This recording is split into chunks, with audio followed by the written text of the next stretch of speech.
Good morning everyone. I am doctor Dharamveer Singh, law professor. 10 साल का experience law field में। आपको लिए बहुत बड़ी खुशखबरी है कि लॉ के अंदर एपीओ की पोस्टें आई हैं। ये राजस्थान में बहुत बड़ा धमाका है और ये मौका अगर आपके हाथ से चूक गया तो आप दोबारा पछताते रह जाओगे। तो इसलिए हम लॉ फील्ड में लॉ सब्जेक्ट पे कैसे कमांड बनाएं, इस विषय पे हम क्या है चर्चा करें। इसमें लॉ में कौन कौन से सब्जेक्ट दिए गए हैं, उस सब्जेक्ट पे किस तरीके से हमें पढ़ना है, कंटेंट्स कैसे पढ़ने हैं, कैसे हम याद रख सकते हैं और उनको याद करके हम क्या है कैसे इम्प्लीमेंटेशन कर सकते हैं, लागू कर सकते हैं, उनको याद रख सकते हैं। तो हम थोड़ा इनके ऊपर क्या आज चर्चा करेंगे सब्जेक्ट में।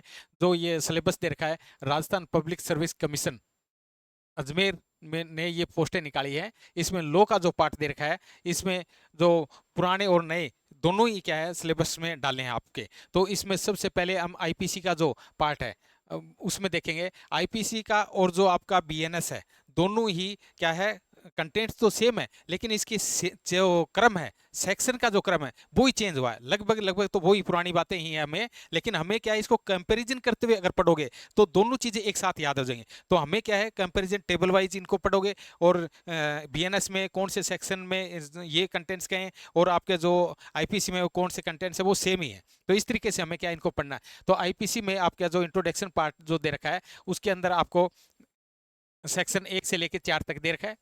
सेक्शन 1 से 4 तक आपका उसका सब्जेक्ट का नाम वगैरह, इंट्रोडक्शन, कमिटमेंट ये दे रखा है। और जनरल एक्सप्लेनेशन जो 6 से लेकर 52 तक दे रखा है, जिसमें हमें क्या है इसके डेफिनेशन क्लोज है। और जो बीएनएस में है इनको क्या है इसी सेक्शन 2 में ही डाल दिया है। इसके बाद आपका जो जनरल एक्सेप्शन आता है 76 से 106 तक, इसमें हमें के जो सामान्य अपवाद क्या है कि कोई बात अपराध नहीं है जो ऐसे व्यक्ति द्वारा की जाती है। तो ये आपके क्या है 95 तक जाते हैं। 96 से 106 तक आपके प्राइवेट डिफेंस के बारे में बता रखा है। बिल्कुल आसान तरीके से अपन को पढ़ाएंगे। और इसके साथ प्रिंसिपल ऑफ जॉइंट लाइबिलिटी जो कि 34 और एंड 149 बता रखे। इसके साथ केस लॉज के साथ हम क्या इसको डिस्कस करने वाले हैं। केस लॉज एक एक केस लॉज के साथ अगर डिस्कस करेंगे तो ये सेक्शन मैं नहीं समझता कि आपके क्या याद नहीं होगा, आपके बहुत अच्छे से क्या ये चीज़ें याद हो जाएंगी। इसके बाद ऑफेंस अगेंस्ट,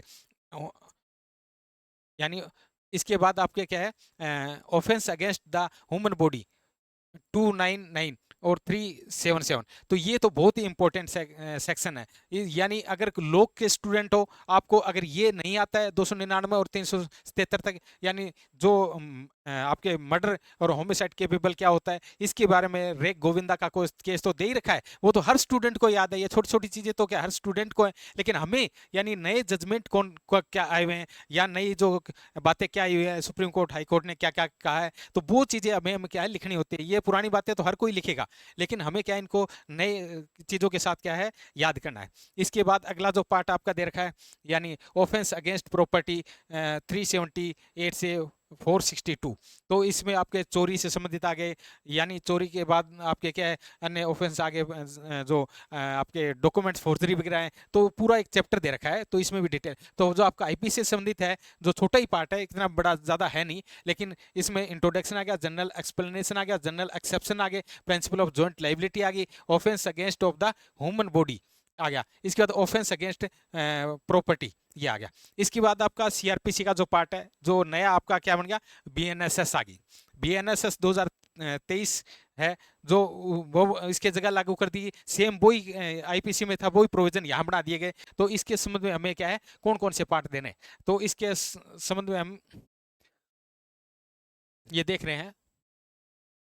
यानी प्रीलिमिनरी 1 से लेकर 5 तक, और constitution of the criminal court there powers 631 section तक, जो कि न्यायालयों का गठन कैसे होता है, कितने कितने कोर्ट होते हैं, सेशन कोर्ट होता है, फर्स्ट क्लास, सेकंड क्लास, और फिर एजुकेटिव मजिस्ट्रेट। तो ये सारे क्या यहाँ पे दे रखे हैं। इसके बाद आपके क्या है, इसके बाद आपका आ जाएगा कि प्रोसेस टू कंपेल अपीयरेंस 61 से लेके 90 तक ये दे रखा है। Information of the police and their power of investigation यानी 154 से 176 तक।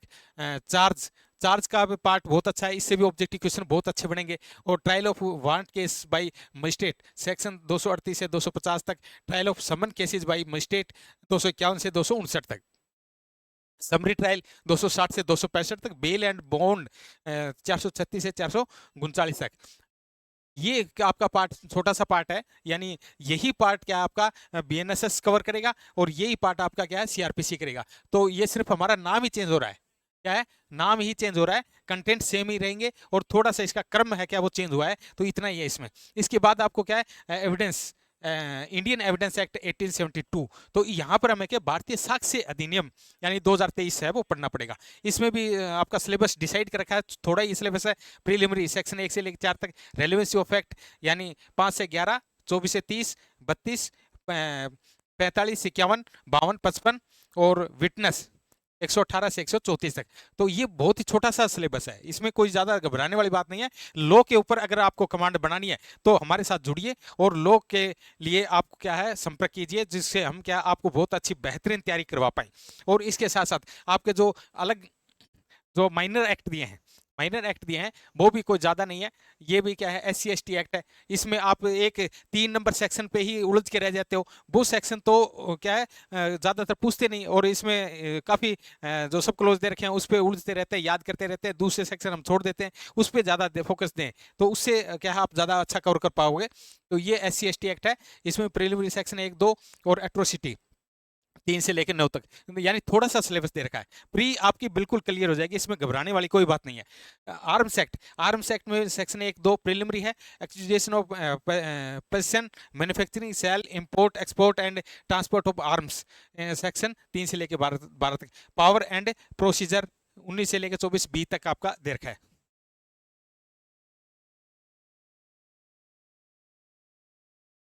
हाँ हाँ, इसके बाद हमारा आ जाएगा जेजे एक्ट। जेजे एक्ट है, जेजे एक्ट में भी कोई ज़्यादा नहीं दे रखा। प्रीलिमिनरी में आपका सेक्शन 1 से लेकर 2 तक दे रखा है, इसमें फिर सेक्शन 4 से लेकर 9 तक दे रखा है, और फिर 10 से लेकर 26 तक दे रखा है। फिर राजस्थान एक्साइज एक्ट, ये तो एक्ट बहुत इंटरेस्टिंग है, यानी ये तो हर आदमी को क्या आना ही चाहिए। यानी हम देखते हैं कि शराब वगैरह पीते हैं या फिर ऐसे अपराध करते रहते हैं, हर आदमी नशे में ही तो अपराध करता है, उससे पहले तो कोई अपराध होता ही नहीं है। यानी नशा नहीं करेगा जब तक तो अपराध ही नहीं करेगा वो, सादा बुद्धा आदमी कोई नहीं कर सकता। तो इसलिए हमें पता होना चाहिए कि जो ये एक्ट है, अगर आप कोई भी कंपटीशन की तैयारी नहीं कर रहे हो तो एक्साइज एक्ट तो आपको क्या होना चाहिए, यानी क्या होना चाहिए, जो ये है इस एक्ट के बारे में भी हमें क्या है इसकी देखना है।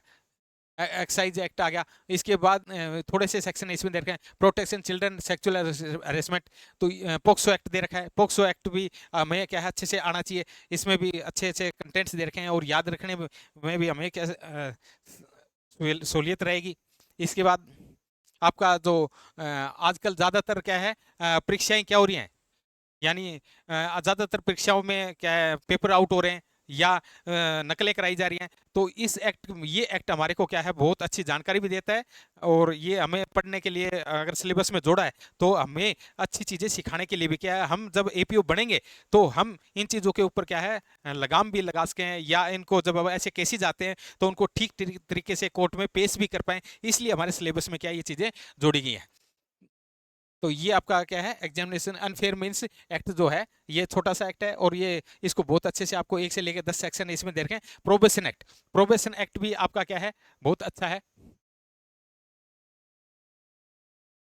हाँ, प्रोबेशन एक्ट भी है क्या है प्रोबेशन एक्ट में भी कोई डेफिनेशन क्लोज होगा, और आपका क्या है जो imprisonment of the offence under 21 year age section 6 दे रखा है, और report probation officer to be confidential section 7 दे रखा है, और आपका क्या provision as to security section 10 दे रखा है। तो ये छोटा सा आपका सिलेबस है। तो अगर आप एपीओ की तैयारी करना चाहते हो तो हमारे साथ जुड़िए, और लॉ के अंदर आपको एक्सपर्ट बना देंगे, या कहाँ से कैसे क्वेश्चन आता है, क्वेश्चन बनाना अगर सीख गए तो आंसर तो अपने पास आपके पास होता है। तो सबसे पहले आप तो क्वेश्चन बनाना सीखिए, प्रश्न बनाना अगर आपको आ गया तो आंसर तो वहीं से निकलना होता है। तो इसलिए क्या है आपको बेस्ट ऑफ लक, तैयारी कीजिए, विश्वास रखिए अपने आप पर, और आप क्या है सक्सेस पाइए।